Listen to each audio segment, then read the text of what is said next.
Ji friends, welcome back to my channel. तो आज की वीडियो है वंस अगेन यूके पे। अभी रिसेंटली मैंने यूके का विज़िट किया है, तो यूके का वीज़ा के बारे में बात करेंगे और मेरा यूके का जो ट्रैवल हुआ है उसके बारे में मैं अपना ट्रैवल का एक्सपीरियंस शेयर करूंगा कि किस तरह अगर आप भी यूके जाते हैं तो क्या क्या गाइडलाइन आपको चाहिए होगी।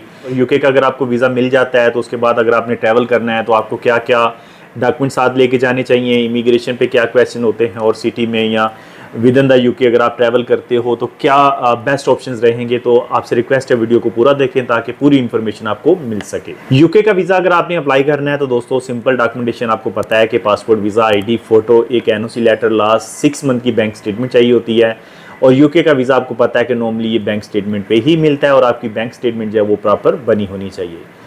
यूके का वीज़ा आपको मिल जाता है नॉर्मली 30 to 40 डेज़ के अंदर, और इसका जो बायोमेट्रिक का टाइम है नॉर्मली ये 1 वीक 10 डेज़ के अंदर मिल जाता है। और इसमें अलग अलग सर्विसेज होती हैं। अगर आप 2 से 3 दिन के अंदर चाहें तो वो सर्विस भी होती है। वीज़ा 2 से 3 दिन में भी मिल जाता है, बट उसकी फ़ीस ज़्यादा होती है। और इसके बाद 2 साल का वीज़ा भी होता है, 5 साल का भी है, 10 साल का भी है। जितनी फ़ीस पे करेंगे उस हिसाब से वीज़ा आपको ज़्यादा मिल जाएगा। तो यूके का वीज़ा पे ऑलरेडी मैंने डिटेल में काफ़ी वीडियोस बनाई हुई हैं। तो ये वीडियो में मैं बताऊंगा कि अगर आपको यूके का वीज़ा मिल जाता है उसके बाद आप जब ट्रैवल करेंगे स्पेशली यूएई से या किसी भी कंट्री से, तो आप जाते हैं तो क्या डॉक्यूमेंट्स आपको साथ रखनी चाहिए, और जब आप यूके पहुंच जाते हैं तो वहाँ के एक्सपेंस क्या रहेंगे और किस तरह आप अपने ट्रैवल को मैनेज कर सकते हैं।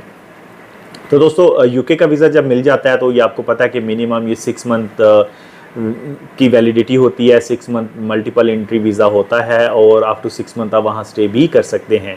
और जब आपको यूके का वीज़ा मिल जाता है तो आप यूके यानी इंग्लैंड में, स्कॉटलैंड में, वेल्स में और आयरलैंड में, वहाँ ये 4 कंट्रीज़ के अंदर ट्रैवल कर सकते हैं एक ही वीज़ा पे। ठीक है जी। एक आइलैंड जो यूके के अंदर आता है उसकी बात कर रहा हूँ, जो दूसरा आइलैंड है वो यूके के अंदर नहीं आता, तो वहाँ आप नहीं जा सकते इस वीज़ा पे। तो जब आपने यहाँ से ट्रैवल करना है तो आपका ओरिजिनल पासपोर्ट, आपका वीज़ा ऑलरेडी आपके पासपोर्ट पे लगा होता है। साथ में आपको आपकी एमिरेट्स आईडी लेके जानी है, आपका रिटर्न टिकट होना चाहिए आपके पास, होटल बुकिंग, और आपके पास ट्रैवल इंश्योरेंस होनी चाहिए। शो मनी रख लें साथ में, वैसे नॉर्मली पूछते नहीं है। मैं अपना एक्सपीरियंस बता रहा हूँ। जैसे मैं दुबई से टर्मिनल 3 से ट्रैवल किया था मैंने थ्रू एमिरेट्स एयरलाइन। टिकट थोड़ा कॉस्टली था बट डायरेक्ट फ़्लाइट थी। तो दुबई से सीधा गेटविक एयरपोर्ट में गया। वहाँ से जो है मुझे तकरीबन 7 घंटे की फ़्लाइट थी। ठीक है जी। और वहाँ मैं पहुँचा, इमिग्रेशन में जब मैं गया तो उन्होंने मुझसे पूछा जी व्हाट इज़ योर पर्पज़। तो मैंने कहा जी टूरिज़्म के लिए आया हूँ। कितने दिन के लिए आया हूँ? मैंने कहा जी 5 to 6 डेज़ के लिए आया हूँ। तो उन्होंने कहा आपके पास होटल बुकिंग है? मैंने कहा yes I have hotel booking, that's it. इसके बाद उन्होंने मुझसे कुछ नहीं पूछा, रिटर्न टिकट नहीं पूछा, ना ही उन्होंने मुझसे शो मनी, ट्रैवल इंश्योरेंस या कहाँ कहाँ जाना है या होटल टिकट वगैरह कुछ नहीं इतना डिटेल में। बस सिंपल था, बहुत ईजी इमिग्रेशन थी। वीज़ा देखा, स्टैंप लगाई और बोला वेलकम। ठीक है जी। तो इमिग्रेशन इनकी बहुत ईजी है। अगर आपके पास सारे डॉक्यूमेंट, जैसे कि मैंने बताया कि आपका वीज़ा, आपका पासपोर्ट, आपकी आईडी, आपके पास रिटर्न टिकट, आपके पास ट्रैवल इंश्योरेंस होनी चाहिए, ये सारे डॉक्यूमेंट्स प्रॉपर हो तो आपको एंट्री आराम से दे देते हैं। ये लोग तंग नहीं करते। ठीक है जी। और थोड़ा सा अच्छे से बात करें, अच्छे कॉन्फिडेंस से बात करें तो किसी भी इमिग्रेशन में एंट्री मिल जाती है नॉर्मली। तो वहाँ से फिर मैं गेटविक से मैंने जो ये लंदन सिटी से 1 घंटा दूर था, तो वहाँ से फिर मैंने ट्रेन ली। ट्रेन से 1 घंटे में मैं लंदन सिटी पहुँचा। वहाँ पे मैंने हॉस्टल लिया हुआ था। हॉस्टल में मैंने प्राइवेट रूम लिया हुआ था जो कि मुझे पर नाइट 200 पाउंड में मिला था। तो यानी कि लंदन, आपको पता है कि सेंट्रल लंदन स्पेशली बहुत महंगा है। तो मैंने 3 नाइट्स वहाँ स्टे किया था, तो 200 पाउंड मैंने पर नाइट वहाँ पे हॉस्टल में पे किया था प्राइवेट रूम का। ठीक है जी। तो इस तरह यानी कि 150 पाउंड, 150 पाउंड, 200 पाउंड के अंदर आपको होटल मिल जाते हैं। डिपेंड करता है लोकेशन आप कहाँ पे चूज़ कर रहे हो। इसके बाद जो है सिम कार्ड अगर आप लेते हो, तो मैंने जो सिम कार्ड लिया था वो मुझे 10 पाउंड का मिला था, जिसमें लोकल कॉल्स अनलिमिटेड थी। इसके बाद जो है मुझे खाना जो अगर खाएंगे तो नॉर्मली जो खाने की एक मील होती है वो तकरीबन 10 to 12 पाउंड की हो जाती है। जैसे अगर आप अपना देसी खाना खाना चाहें तो 10 से 15 पाउंड के बीच में आपको एक मील जो है वो मिल जाती है। कॉफ़ी की अगर बात की जाए तो कॉफ़ी नॉर्मली 2 से 3 पाउंड या 4 पाउंड की भी मिल जाती है। डिपेंड करता है किसी अच्छे ब्रांड की कॉफ़ी पी रहे हैं या नॉर्मल कॉफ़ी पी रहे हैं। सो 3 से 4 पाउंड की कॉफ़ी भी मिल जाती है। ट्रेन की जो मेट्रो की टिकट की बात की जाए, स्पेशली लंदन के अंदर मैंने जो मेट्रो में जितना ट्रैवल किया मैंने अपने क्रेडिट कार्ड से ही पेमेंट की थी टिकट की। तो जो भी मैंने ट्रैवलिंग की है with in the London metro पे या बस पे, वो मैंने अपने क्रेडिट कार्ड से ही पेमेंट की थी। तो 1 पाउंड 2 पाउंड उसकी फ़ीस होती है नॉर्मली। तो वो मैंने इस तरह सारा टिकट का जो ट्रैवलिंग का जो अपना सिस्टम था वो इस तरह यूटिलाइज़ किया था। तो बाय द वे आप होटल को भी अगर आप चाहें तो आप अपने कार्ड से पे करना चाहें कर सकते हैं, या आप अपने या कैश पे करना चाहें तो वो भी आपकी मर्ज़ी है। खाने पीने के लिए जहाँ भी जाएँ आपको पता है आप कैश भी दे सकते हैं, कार्ड्स भी दे सकते हैं, ये नॉर्मल चीज़ें हैं।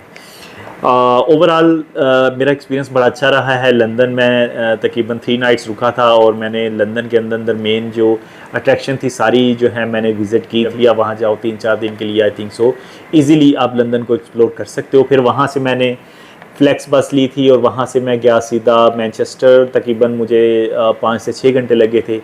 आई थिंक सो 14 से 15 पाउंड का मुझे टिकट मिला था। तो वहाँ से मैं मैनचेस्टर गया, 2 रात में वहाँ रुका, 2 नाइट में वहाँ स्टे किया मैंने। वहाँ जो मैंने स्टे किया था होटल में स्टे किया था, वहाँ जो इजी होटल था मैंने उनकी वेबसाइट से जाके बुक किया था। अराउंड 50-55 पाउंड मुझे पर नाइट की उसकी जो है कॉस्ट आई थी विदाउट ब्रेकफास्ट। तो 2 नाइट के लिए मैंने 100 पाउंड समथिंग पे किया था। तो मैं इजी होटल में स्टे किया मैंने। और मैनचेस्टर भी काफ़ी अच्छी जगह है देखने के लिए। मैनचेस्टर सिटी भी अगर आप जाना चाहें तो आप जा सकते हैं। ट्रांसपोर्टेशन सब चीज़ें बड़ी ज़बरदस्त है वहाँ पे। उसके बाद फिर मैं नेक्स्ट 2 नाइट के लिए मैं बर्मिंघम गया, क्योंकि वापसी मेरी बर्मिंघम से थी। तो वहाँ से 7 पाउंड का मुझे टिकट मिला था। तो बाय बस मैं वहाँ से 2 घंटे में पहुँच गया था। तो वहाँ 2 नाइट में स्टे किया। तो इस तरह मेरा ये पूरा जो प्लान था लंदन का, मैनचेस्टर का और बर्मिंघम का, ये कंप्लीट किया मैंने। तो ओवरऑल अगर बात की जाए लंदन से हट के तो बर्मिंघम में 50 से 60 पाउंड में आपको होटल मिल जाएगा, 25 से 30 पाउंड में आपको हॉस्टल मिल जाएगा। बर्मिंघम या मैनचेस्टर में प्राइस खाने पीने की या ट्रैवलिंग की या स्टे की जो है वो सेम है, लेकिन लंदन जो है वो महंगा है। और दूसरा इसके बाद ये है कि अगर आप बाय एयर जाना चाहेंगे तो उसकी टिकट की प्राइस अलग होती है, बाय ट्रेन जाएंगे तो उसकी टिकट की प्राइस अलग होती है, बाय बस जाएंगे तो टिकट की प्राइस अलग होती है।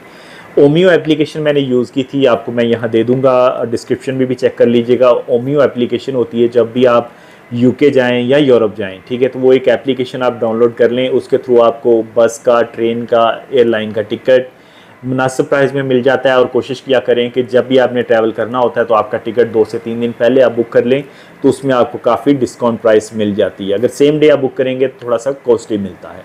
तो इस तरह दोस्तों मैंने अपना यूके का जो 6 दिन का ट्रिप था वो कंप्लीट किया और वापसी मेरी बर्मिंघम से हुई थी। टेम्परेचर की अगर बात की जाए तो 18 से 20 के बीच में टेम्परेचर था।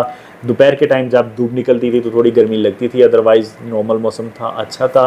लोग अच्छे हैं, हर जगह लोग इंग्लिश बोलते हैं, आपको इंग्लिश बोलते हुए लोग नज़र आते हैं। तो कोई लैंग्वेज बैरियर कोई नहीं है, हर जगह इंग्लिश लिखी है और ईजी है।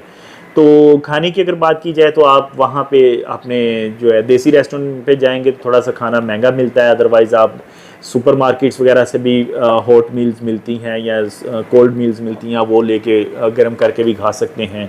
इस तरह यानी कि आप अपना हिसाब से चल सकते हैं। तो बाकी सारी चीज़ें सुपर मार्केट से भी मिल जाती हैं, कैफ़े से भी मिल जाती हैं, रेस्टोरेंट्स वगैरह, हर एक चीज़ है, वो डिपेंड करता है कि आपने क्या खाना है क्या नहीं खाना।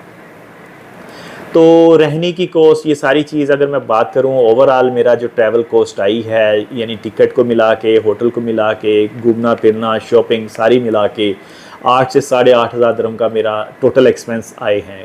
तो ये डिपेंड करता है टोटली आपके ऊपर कि आप कितना वहाँ पे स्टे कर रहे हो, किस तरह के होटल में रह रहे हो।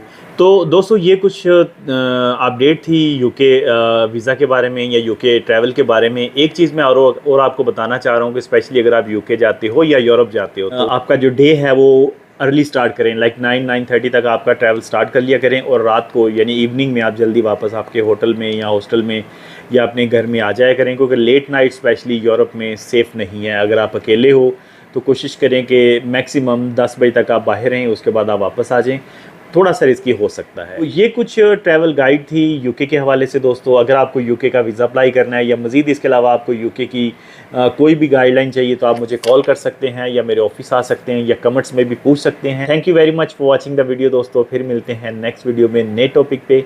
अगर आप मेरे चैनल पे नए हैं तो चैनल को सब्सक्राइब कर लें और बेल आइकन को प्रेस कर लें। Thank you.